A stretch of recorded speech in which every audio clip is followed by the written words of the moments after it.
En Haïti, t'es ni bourgeois ni intellectuel si tu ne parles pas bien français. C'est triste à dire, mais c'est la réalité.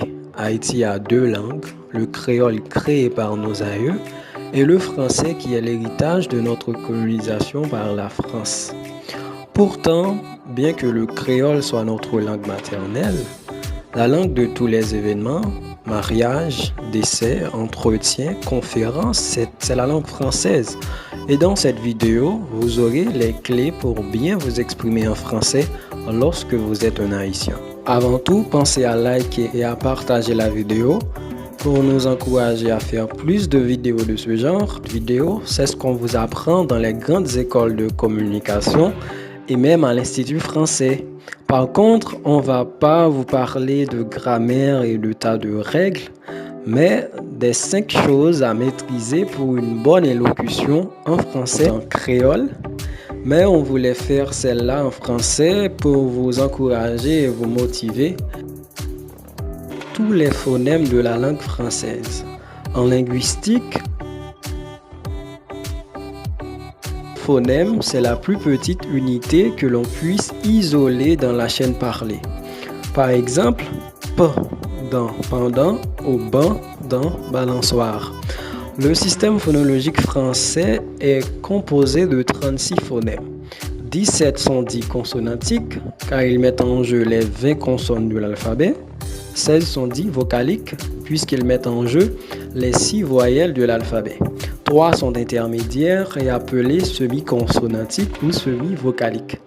Voici le tableau de tous les phonèmes de la langue française. Faites une capture d'écran, entraînez-vous à les dire et surtout à les bien dire aujourd'hui même. La deuxième étape, c'est d'apprendre à bien prononcer toutes les combinaisons possibles des phonèmes, c'est-à-dire les combinaisons entre les phonèmes consonantiques et les phonèmes vocaliques. Par exemple, ra, re, ri, ro, ru. On vous donne le tableau de toutes les combinaisons possibles des phonèmes de la langue française. Faites une capture d'écran et apprenez à bien les prononcer pendant une semaine. Phonèmes dans la langue française. Donc vous savez bien prononcer chaque syllabe d'un mot français. Il vous faut vous habituer à bien dire les enchaînements de syllabes difficiles à réaliser. Pour cela, vous allez faire des exercices de diction. Nous n'avons pas de tableau de diction, mais nous vous donnons les plus populaires. Ensuite, vous pouvez faire des recherches pour agrandir vos connaissances. À ce stade, vous vous exprimez clairement en français. Vous m'avez même surpassé. Mais il vous manque la musicalité de la langue, le côté chelbé, on pourrait dire. Ce que vous allez faire, c'est acheter ou télécharger sur page selon vos capacités. Vous pouvez commencer à...